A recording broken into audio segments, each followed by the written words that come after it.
Well, welcome everybody to this webinar. Now, I did message just a moment ago, and I did request that if we do have some problems today, please bear with us. This is the first time that we're using the Zoom webinar platform, and we do hope that everything is going to work out just fine. Now, if you do have any questions or you do notice any problems, we do request that you use the chat feature and that you maybe make us aware of any problems at any time as well during today's session. If you do have any questions, please feel free to ask. These are going to be regular sessions that we are going to be doing every Thursday, usually at 10 a.m. Pacific time.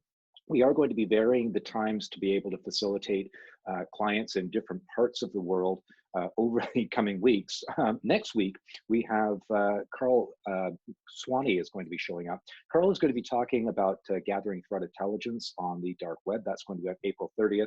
On May the 9th, we are going to be talking about cybercrime awareness, prevention, and response, specifically in relation to the COVID-19 health crisis. And on April 27th and 28th, we have a two-day session that we are making available as well. So this will be a full two-day live interactive session with multiple instructors on critical thinking. And if you're interested in that, we do request that you go to the toddington.com website, click on training, and we'll be making that available as well. Now, again, just a little bit of a problem here. I've got to just bring on Mark and make him the host so that he can actually come on and use video. If you do have any questions, as I say, please feel free to come in anytime with questions on the chat feature, and we will get to those questions as soon as possible. So Mark, are you with us now? Well, there you are. I actually think we're back. Let me swap you back over. Thank you very much. Set you up on it. And we're good to go. Perfect. So thank you very much, Mark, for taking time out. Now, we do want to mention, speaking of time differences, you are in the UK right now in beautiful Shropshire, and it looks like you got a little bit of a sunburn there as well, Mark. We have had unbelievable weather for the last almost 3 weeks here, with sunshine, blue skies, and temperatures up in the 70s. So we're loving every minute of it. Fantastic, and lucky you. Now, Mark, just as we get started here, what we're going to be talking about today is visual analysis. I want to talk a little bit about your background as well. Now, it's quite varied because you have a background in both military intelligence and also working in police intelligence as well. Yeah, basically, I did 22 years in the U.S. Air Force and 4 years with the RAF as an intelligence analyst. So we covered a gamut of things: signals intelligence, human intelligence. During that time period, I also spent 8 years as a certified intelligence analyst with one of the national level intelligence agencies. Finished up at that, retired at the grand old age of 39. And I actually became a train conductor for about 9 months. And after that, I worked with the Fire Rescue Service for about 4 years doing their intelligence operations, trying to make them a proactive rather than reactive organization. And then 6 years with West Mercia Police here in the UK on their major investigation unit, which was primarily homicides, people trafficking. And then about 9 years now on the private sector. Right. Tell me about the big difference between working in military intelligence as opposed to working in, shall we say, civilian intelligence from a public safety perspective, and then into policing as well and doing intelligence from a police perspective. Having experience in all three of those realms, what were the big differences that you took away from that? Well, we'll look at the military first. Military there is intelligence. And I'll pop back and forth between the various aspects of military and police. In policing, you are bound by a number of rules, regulations. Over here in the UK, we call them RIPA. You have to get warrants, and you have to provide information in an event. While you can do it in intelligence, you also have to provide it in an evidential format. Military is a lot more flexible with that. They are looking for actionable intelligence. Threat warnings, information on tactical or strategic operations. So while it's as in-depth, it's not as restrictive as the policing. You know yourself, having worked in policing, that you, if you're going to be going up in front of the court, you have to have your information correct. Absolutely, beyond a reasonable doubt. So it's evidentiary, and then getting into the issue of disclosure as well. So how did you go about obtaining that information? Was it legally obtained? Of course, that's all critical in a criminal intelligence exercise as well. And the difference between intelligence and evidence is an important distinction to make as well. Yeah, and then one of the things that we also looked at with in the well, on both sides, military law enforcement, and even on the private sector, we do, because I've done a lot of work with banking, that private sector, investigations and investigation, is the fact that for evidential information, you have to provide it in such a way as that you can get the concept across to the, basically, the lowest common denominator on a jury. So I may have someone with a doctorate, I may have someone who's barely out of sixth form of high school. So Right. the information that I provide them, you have to be able to do it in a simplified but accurate manner. And that's where visual analysis comes in. I was going to say that's a perfect segue into what we're talking about today, because first of all, maybe you can just tell us a little bit about the difference between visual analytics, when we take data and we plot it out visually, or just getting reams and reams of documents to read. I mean, it should be pretty obvious what the differences are going to be. What are the big advantages to visual analysis? Well, I'll throw in a couple tidbits while we're doing this one. One of the things is it's a fact out there that if you hear a piece of information, 3 days later, you'll remember about 10% of it. However, if you had a picture, people tend to remember an average of about 65%. So the human brain is designed to deal with imagery. That's what it's hardwired for.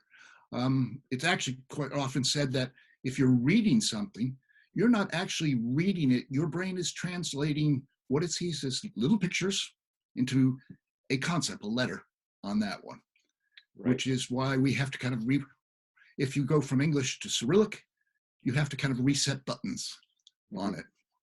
And especially in complex investigations where there's could potentially thousands of data points, trying to make sense of all of this and come to logical conclusions, this is where the real advantage of visual analytics is. We'll give you an example on that one. And this could apply for either telecommunications or financial, anything where you have another transaction. It's an average American, this is where the stats came from, sends and receives an average of right around 2,800 text messages a month. That means that you're looking at right around 33,000, 34,000 text messages per person per phone. Now, as you're well aware, Dave, a lot of our bad guys out there like to use multiple phones. So I could be quite easily, if I go in, and which we've done, and gone and got the telephone billing for a person of interest for 1 year, I could be looking at 40 to, say, 2 phones, 40 to 80,000 lines of information for that one person. Exactly. Now, if you multiply that by the number of people in your investigation, you're going to be, the human brain is just overwhelmed by the sheer volume of data. Right. That's where the visual analysis comes in. That's when we start doing things like link charts, nominal charts. We'll look at things like timelines. The brain can deal with that much easier when it can say, oh, look, I see a line that goes from this person to this person. Rather than say, oh, look, in October, I saw a phone call from this number to this number. Will I recognize it again 5 months later? And 25,000 lines of data. Right, exactly. Now, I think you've got some slides that you want to give us as well, do you not? No. Okay, I decided that it'd be interesting for the audience out there how many people are actually using it. There's a number of tools being used today. The IBM i2 Analyst Notebook. There's a few others out there as well. Palantir. There's a lot of smaller things. So a lot of people are probably already using it, Mhm. but not to the maximum effect that they could. So tell us a little bit about these applications. I mean, I2 Analyst Notebook is pretty much an industry standard in government, Mhm. and many private sector organizations use it as well. It can be pricey, however, on a per license basis. What are all the options and the kind of ranges of options available as well? I would imagine going from expensive right down to understanding the basics of how to put together a link chart and even using a dry erase board and just doing it manually. I mean, there are free applications out there that are basically think charts, and all they do, it's a drawing tool, and that'll be your basic line. And that's free, So you say, okay, it's going to be person A is talking to person B. Um, it doesn't that type of level will give you a visualization. The classic one is who's ever seen a TV crime program where they have the whiteboard and they're drawing bits of string between the photographs and the notes. Now that's your visual analysis at ground level on it. Right. You can work right up to basically an enterprise level where the system starts looking for linkages. So if I'm looking at 25 phones, it will automatically show me if there are any common links between them on Now, that one. I was going to say things like phones to develop a sense of relationships. So let's say that you have a target's phone records, all of the Mhm. outgoing and the incoming phone calls. Now, I think the challenge here is that very often, we are using data-driven applications in which to have our voice conversations. So people aren't really phoning other people in the way that they traditionally have in the past. If they're using the voice features on WhatsApp or Signal, for example, these things may not actually start to show up. But let's go Mhm. back to, say, a perfect or simplified world. We've got incoming and outgoing phone calls. We would enter that into a system. And as you pointed out, there are automated systems for doing this, where something like Analyst Notebook, you can put everything onto an Excel spreadsheet, enter it into Analyst Notebook. It will then paint you a picture of who's connected to who, how strong each connection is based on the phone calls going in and out as well, with each of the contacts that this person has. Um, but one of the problems just may be, in addition to the fact there could be other ways of communicating, sometimes the people that we're living with are not actually the people that we're making a lot of phone calls to, I would imagine. So let's say that you've got two partners living in the same household, for example. I would suggest an issue would be those people probably see each other every day. They're very closely connected, and it may not show up on a phone record because they're not actually phoning each other. So I would imagine that this is the sort of thing we have to take into account. That was part of the actual police work, is that we had to start thinking outside of the box. Because you're right, with things like WhatsApps and everything else, people are using a lot more social media on that one. So we had to start looking at things like pattern of life analysis. Right? We can get the geographic data on where the phones were located. Do we see patterns there, which are much easier to recognize if you're looking at, say, a timeline, than if you're looking at piles of spreadsheets. What time does the phone normally stop making calls? Mhm. What time does it start making calls? What location is it in? Well, now I've probably identified their home location. And then I would look at things like, well, where are the calls being made during the day? Well, this could be a work location. And then we also look at a visual analysis of comparison, where we would look at these calls, and then we would look at a timeline of events.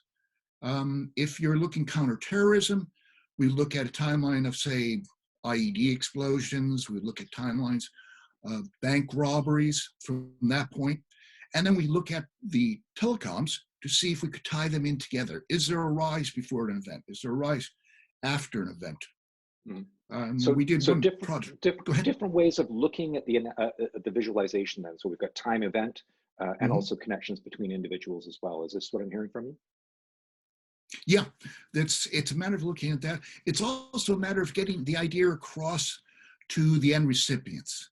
Mhm. And visual analysis can also include things like pie charts, um, a load of different basically more traditional ones, scatter plots, histograms, tree maps, which again, a lot of these are free available. But having yourself been associated with the military and the police, if you are going to your commander, or if you're in the financial sector and you're going to your boss or your boss's boss, do they want a 40-page report, or do they want a one-page concise picture of what's going on? Right. Speaking of a one-pager, what I'm going to do is I'm just going to bring up a quick shared screen here. And what I want to do is sort of identify and just sort of show Analyst Notebook here. So this is IBM's Analyst Notebook, i2. And what I did is I used in this case, this was for the television program Hunted, which appears on Channel 4 in the United Kingdom. One of the things that we were really interested in dealing with the targets that we had. So the idea behind the TV program over a 4-week period, people go on the run and they see if they completely disappear and go off grid. Now, as part of the TV program, they themselves sign contracts that we can do certain things, we can hack them, we can get access to certain information, and they have to get their friends to help them. They've got 250 pounds to go on the run for a 4-week period. That's not a lot of money. So they're going to be relying on friends in order to help them. Their friends sign these contracts as well. I just wanted to give that preamble to explain what it is I'm about to show here. Now, in this case, what we were doing in particular is looking for what we call non-obvious relationships. And this is something called NORA, or non-obvious relationship analysis.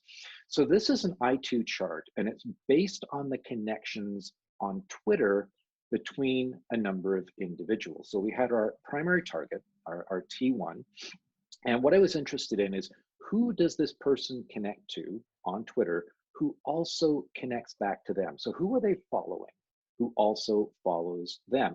And the assumption I was working on is that if there is that two-way connection, it is a stronger connection. It doesn't necessarily mean that these people know each other directly, but it is a stronger connection and one that is worth looking at. Now, we identified a number of connections going back and forward. And what I was then interested in is, let's say a number of people, a given number, are following our target, and the target is also following them. Are these people connected to each other? And what you can see here on this link chart is we've got 3 people in the sort of a triangle. So these are people that were following the target, who the target was following on Twitter, and then there are connections between them. Now, the thing about the premise of the television program is you really kind of want to dust off your tracks and try and eliminate your digital footprint before you go on the run. There's 100,000 pounds at the end of it if you're the one person that ends up getting away, or one of a number of people that ends up getting away. So there's a huge amount of motivation here. Now, these people do have some time prior to going on the run. And an assumption I also made is, what are the chances that they're going to try and clean off some of their digital footprints, the connections between other people, and then maybe kind of rely on those people to help them out a little bit, keeping them outside of our radar view. Now, again, going back to this, we've got 3 people here in the triangle itself. These were all people connected to our target. The target was connected to them. And then what I took a look at was the connections between these 3 people. So if you look at the top of the triangle here and move over to the bottom left-hand side, we've got direct connections between those 2 persons. That's the one line on the bottom there, the direct connection between those 2. So they are both following each other.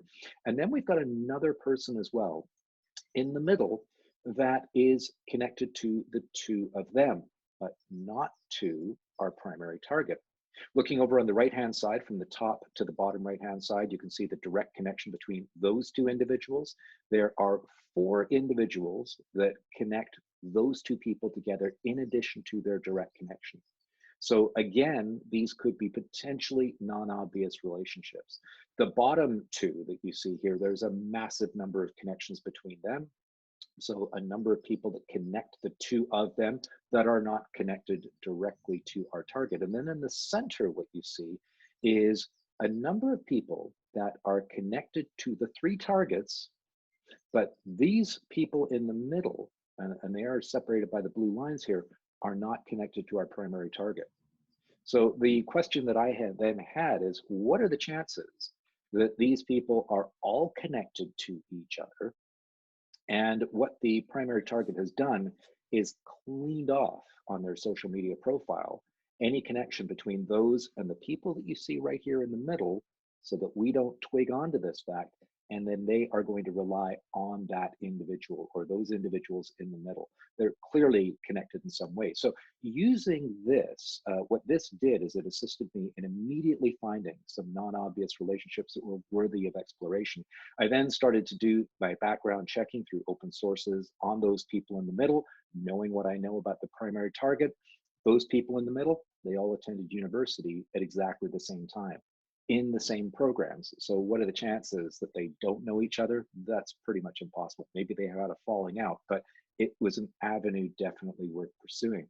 So this idea of visual analysis and these non-obvious relationships can actually be incredibly helpful to us in allowing us to very, very quickly be able to see these connections and then pursue through other means. I guess, Mark, the important thing here is that the garbage in, garbage out, it all comes down to interpretation, correct? Yeah, exactly. I mean, one of the key points to look for things that you can do with visual analysis tools is it helps you to understand the past and present situation quickly. And it also helps you look for trends and events that have produced what's currently going on. A lot of applications there in the private financial sector. You can use it to identify possible alternative futures. Right. This has happened in the past. What are we going to do in the future? And one of the things that we were was of interest was that in one of our previous sessions, we mentioned the fact that hypotheses, analysts drop hypotheses, and they say, well, this is my theory. And a human condition is to say, well, I've decided this is it. This is what it's got to be. By visualizing this, you can look at it and say, well, yeah, but what about if we did this slightly differently? And you could do it in a much shorter time than if you were doing it on a non-visual application. So what's important to understand here is that this is not the be all end all. It's not a matter of plugging in a bunch of data, pressing the button, and it's going to tell you who the guilty party is or who did the crime. This is simply another tool, and that analysis that we have to undertake, that's what the really important part is. Is that what I'm hearing from you? Exactly, that there is no solve the crime button right. Where you can put it's done. The analyst is the most important most important tool in the whole box. But anything we do that will help to optimize their work, because I don't think there's too many offices out there that have more bodies than they need at the moment or more budget.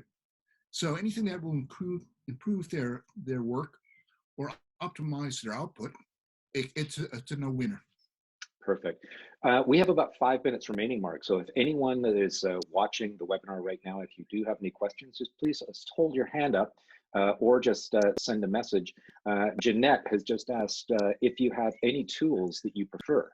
So full disclosure, Mark, you have worked in the past with I2 quite closely. So we do need to disclose that. But what tools do you prefer? I mean, in a very simple way, one of the tools that I quite like is FreeMind, which is a free tool. Now, it's not the kind of thing you can plug data into. It's more of a drawing application, a mind mapping chart, but it does allow you to basically sort of craft your own sort of link chart, if you will, and to put the little bubbles in and to put names on those bubbles as well. So as a free option, I find it pretty good. What are the tools that you like, Mark? Well, I have to admit, I spent 7 years as the I2 and then the IBM I2 Global Defense, National Security, and Law Enforcement subject matter expert. So, and I'd used the system for roughly about 25 years before that. The question you have to ask yourself, though, is: do you need a lifeboat, or do you need an aircraft carrier? Because the Analyst Notebook is a superb tool, but it's massive, and as Dave said, there is cost considerations.